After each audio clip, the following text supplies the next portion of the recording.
So there's one book that I keep recommending to everyone on this channel. The book's name is From the Beginning of Time by Ganesh Swaminathan. The book actually offers scientific evidence to our Puranic view of the universe.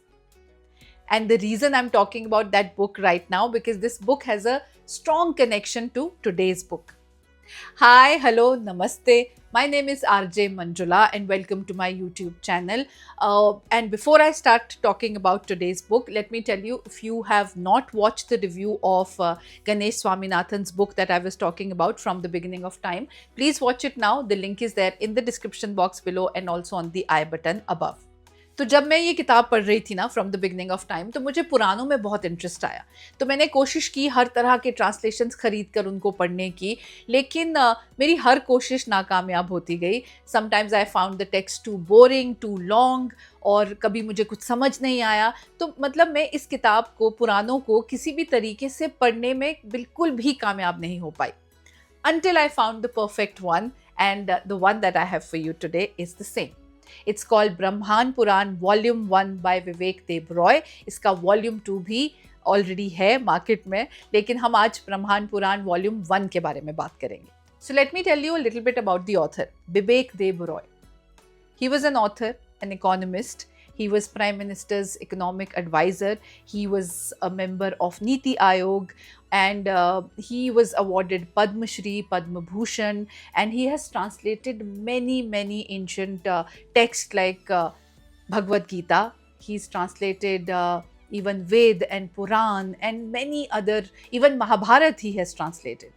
So इस ब्रह्मांड पुराण में उन्होंने कोशिश की है जो हमारे पुराणों में लिखा गया है यूनिवर्स कैसे बना था हमारा ब्रह्मांड कैसे बना पृथ्वी कैसे बनी सूर्य चंद्रमा नक्षत्र कैसे आए ऋषि मुनि मानव या फिर देव दानव राक्षस ये सब कैसे आए बहुत सारे बहुत युग जो हैं इतने सारे अवतार जो हैं उन सब की कहानियाँ इसमें उन्होंने कोशिश की है सिंपल इंग्लिश में ट्रांसलेट करने की from the original text. Having said that let me tell you this is not going to be an easy read. This was the one of the most difficult reads of my life because it is difficult to understand at places. So it starts with how the Purans were actually created and how they were narrated from one yug to the other, and it goes into the creation, you know, how the universe cycle, creation and destruction, how it happened and how many times it has happened, and then it ends with the story of Rishi, and the last story is of Parshuram. So I'm not going to talk about the stories that we've been hearing from our childhood. मतलब जब हम छोटे थे तो हमने ये कहानियाँ सुनी हुई हैं कि ब्रह्मांड को 3 लोग मिलके चलाते हैं ब्रह्मा विष्णु महेश जिसमें से ब्रह्मा जी जो हैं इस क्रिएशन के मालिक हैं मतलब उन्होंने ये ब्रह्मांड ये दुनिया बनाई है. विष्णु जी इसका पालन पोषण करते हैं और शिव जी वक्त आने पे इसे डिस्ट्रॉय करते हैं. या फिर समुद्र मंथन की बहुत सारी कहानियाँ हैं. But I am going to talk about the stories that are not heard. कुछ अनहर्ड कहानियाँ मतलब जो कुछ अनसुनी कहानियाँ जो होती हैं ना वो मैं आपसे शेयर करना चाहती हूँ. जैसे कि हमारी जो पृथ्वी है द अर्थ या हमारा जो यूनिवर्स है वो अकेला यूनिवर्स नहीं है. ऐसे बहुत सारे ब्रह्मांड और हैं जिसे हम इंग्लिश में मल्टीवर्स भी कहते हैं और हमारे पुराणों में इसका जिक्र बहुत पहले से हुआ है. इस किताब में वो बताते हैं कि हर लोक में किस तरह से अलग इंद्र हुए हैं उनके नाम अलग हैं अलग ऋषि हुए हैं और नॉट जस्ट दैट कि आपको हर लोक के लोग कैसे होते थे उनका सिर्फ ब्यौरा दिया गया है बट उनके फिजिकल एट्रीब्यूट्स उनकी क्वालिटीज़ या फिर आप कह सकते हैं इवन जो पशु पक्षी मतलब जो एनिमल्स एंड बर्ड्स भी होते थे उस टाइम के उनका भी डिटेल्ड ब्यौरा है इसमें. इनफैक्ट हाथियों पे एक पूरा मतलब बहुत सारे पेजेस का पूरा लॉन्ग डिस्क्रिप्शन है कि हर लोक में किस तरह के हाथी होते हैं. So here are some interesting thing that I noted like for example karma. So we always talk about कर्म का फल मिलता है. तो वो जो कर्मों की बात है ना so it says for divine beings मतलब जो देव होते हैं ना उनको उनके कर्मों की सज़ा इमीडिएटली मिलती है and for us humans it happens after death. अब क्योंकि बुक में इतना डिटेल्ड वर्जन है हर चीज़ का। मतलब इसमें ये भी बताया गया है कि हर लोक पे जो कोई प्राणी पैदा हुआ उसका पुनर्जन्म कहाँ हुआ, जिसे हम कहते हैं कि दूसरे लोक में वो दोबारा आए। जैसे कि रावण कहा जाता है कि एक्चुअली किसी लोक में हिरण्यकशिपु थे। सिमिलरली एक डिटेल्ड आपको ब्यौरा मिलेगा हमारे एंसेस्टर्स का। और भी बहुत सारी इंटरेस्टिंग बातें हैं। परशुराम की कहानी, because it ends with Parashuram story, volume 1 ends with that. Let me tell you why Parashuram was called Parashuram. उन्हें पहले राम बुलाया जाता था, उन्हें परशु दिया था शिव भगवान ने। Parashu is actually a battle axe, मतलब एक कुल्हाड़ी या आप एक शस्त्र कह सकते हैं, जो उन्हें शिवजी ने दिया था। और इसीलिए क्योंकि उन्हें परशु मिला था तो उनको परशुराम बुलाया जाता है। And there is an interesting story about his shadow. So Parashuram's shadow is known as Akritavran. Akritavran इनका नाम है। अगर मेरी प्रोनाउंसिएशन में गड़बड़ है तो प्लीज़ मुझे माफ़ कर दीजिए, बहुत मुश्किल होते हैं ऐसे शब्द प्रोनाउंस करना।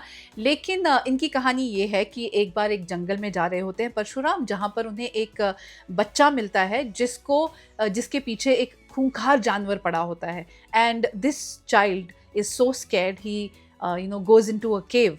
और उस केव में वो जानवर भी घुसता है हमला करने के लिए, लेकिन परशुराम वहाँ पर आकर उसे बचा लेते हैं। और तब तक वो बच्चा जब बेहोश हो जाता है, जब वो आंखें खोलता है, तो वो अपने आप को परशुराम के सामने पाता है।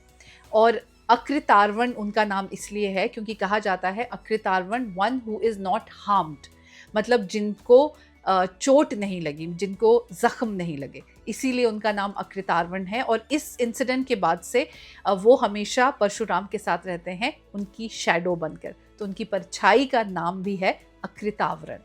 So the book also talks about all the interesting weapons that Lord Shiv gave to Parshuram. Apart from the battle axe, which is Parshu, he also gave him a lot of weapons, Astra and Shastra, what we call it in Hindi, which is of course different. And I have to tell you, there is a description of what Astra is and what a Shastra is in this book.